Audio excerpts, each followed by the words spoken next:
Hey guys, welcome back. This is Queen Shay's YouTube channel. Thanks for tuning on in today. Listen up, I have to talk about hair, and normally my channel is about God and, a lot of spiritual topics and the Bible, the Holy Bible and so forth. But, I had to come on here and talk about hair. And I do know a lot about hair. And I used to have pretty long hair, and it's actually grateful and thankful that it's getting back to that point when I've had many setbacks. But listen up. When you're using a straightening comb, number one, the straightening comb, they have the old school one that you sit on the stove, which is the one my grandmother used to use on my head all the time, and I hated it. Oh my goodness, I hated this straightening comb. Oh my goodness, I used to be in tears. But anyway,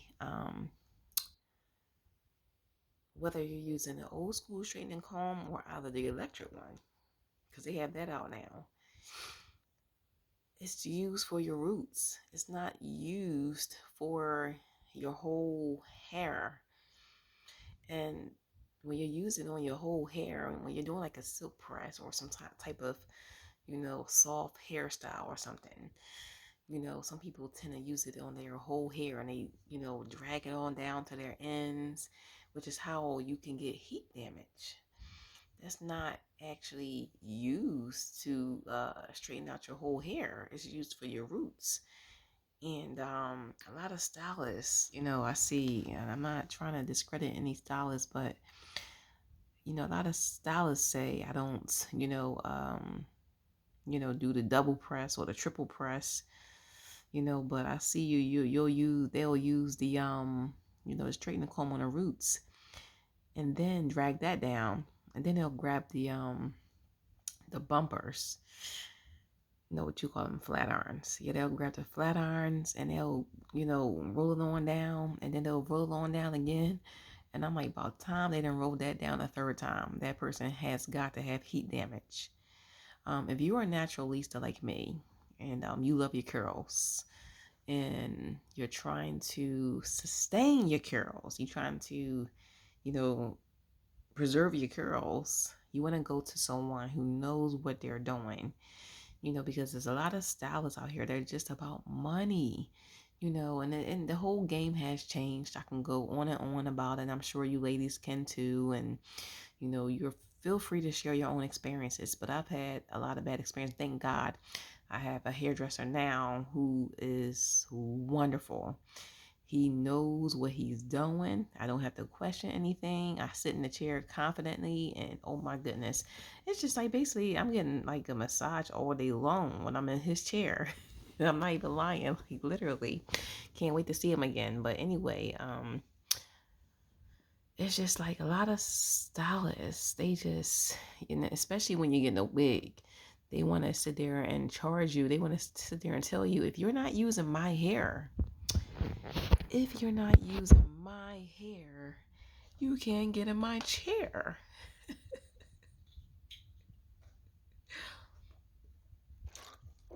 That's basically what they're telling you. And they'll try to make up some excuse. Well, if you use that hair, that isn't good hair, and I don't use that hair. That's not good hair. You have to use my hair. And if they don't use my hair, I can't do your hair. Well, bye bye, because I'm the one that's bringing you the money. It's not like I can't find another hairstylist around here somewhere. There's plenty of them around. Trust me. Excuse me. There's plenty of competition. So if you tell me that I can't get in your chair because I don't buy your hair, bye bye. But um, my point of the matter is that you have to, in order to be a hairstylist, you have to educate yourself on the health of the hair first. You have to educate yourself on the scalp. The person's, because each and every person hair is different. And what I always say is you yourself knows your hair more than anyone else. You yourself. Even when you get in a stylist hair, when you're getting in a stylist chair, you know your hair better than anybody else. Anybody else. And sometimes you have to tell a stylist, hey, my hair this and that, because sometimes our hair grows in different lengths. Our hair grows at different lengths. And when our hair grows at different lengths, they don't understand that. They want to sit there and do the straight across. I hate that because not all people hair needs a straight across cut. And I see that a lot nowadays. And when you do that, that means you don't really know how to trim. That's the only way you know. But that doesn't have to be that way, especially when a person's hair doesn't need to be cut that much. So when you do a straight across cut and the person's hair is growing back the same way it was, because that's the way it grows back. That's the growth rate of your hair. So one side may grow faster than the other side of the hair. But the stylist gonna see it, oh, you have uneven. No, no, no, no, no. Run. Get out that stylist chair because they're gonna wind up chopping your hair off. You're gonna look like Chucky. You're gonna look like Angelica. Matter of fact, I'll keep it at Chucky because Angelica had more hair than Chucky, so I'll just keep it at Chucky. But just let you know, you have to make sure that stylists have experience and knowledge. Because you have a lot of stylists now, they want to showcase their hair, right? They're showcasing it. And they're making it look good, everything on the front, everything on the front end, everything looks good. And oh my goodness, I see some wonderful hairstyles, some wonderful wigs and everything. As soon as you get there, it's a whole different story. You like, what did you just advertise? Then you just advertise like a little silk press with some good old, oil, and it was shiny. Well, why my hair dry? See? Because a lot of people are advertising for clients. They're advertising for money. They're not advertising for, you know, to make you look beautiful. They're not advertising because they really care about your hair. And I just want to let you guys know, your hair is your glory. Your hair is your glory. I'm telling you. And my hair is back on track. I had this year has been a year because my hair had a major setback from a style I had in November of 2023. It was like sometime during November of 2023 I had this style, and actually the person did it too tight. Long story short, it pulled my hair out, and from that point forward my hair would fall out gradually, and I'm like, what is going on? I almost was looking like a shaved bird, y'all. Like I literally was almost looking like a shaved bird. And I was like so upset. Oh my gosh, I was pissed. And I'm like, Lord, help me. Like, what happened? What am I supposed to do with this? So then I just began to wear wigs and, just take care of my hair because I know a lot about hair, like I said, so I knew what to do to get it back on track and to, get my hair back to being healthy again. Because one thing I always say is you can go to your hairstylist and, they can do all the work, but you only see them like maybe once every 2 weeks or once a month or once every 2 months, whatever. But you really are the caretaker of your hair. You are really the person who cares for your hair because they can't do it all by themselves. You have to take care of your hair as well. Even when your hair is under wigs and weaves and all that other stuff, like you can't just leave your hair dry and dirty and nasty, especially if you work out. Come on. You gotta wash your hair. You gotta take care of your hair.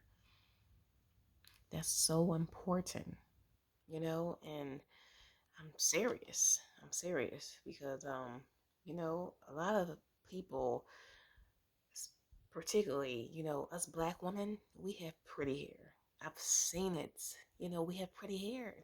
Your hair can grow, sis. And I know people want to ask you, is that your hair? If they see your hair down your waist or your mid back, is that your hair or are you mixed with something? I'm telling you, back in my younger days, those are the main questions I used to get all the time. Are you mixed with something? Are you Indian? Are you this? Are you that? I'm like, yep. I'm just following on with it. But what I'm saying is to you guys is that just be careful of who chair you sit in. Be careful. Because ain't no style worth your hair falling out. Ain't no stylist worth your hair falling out.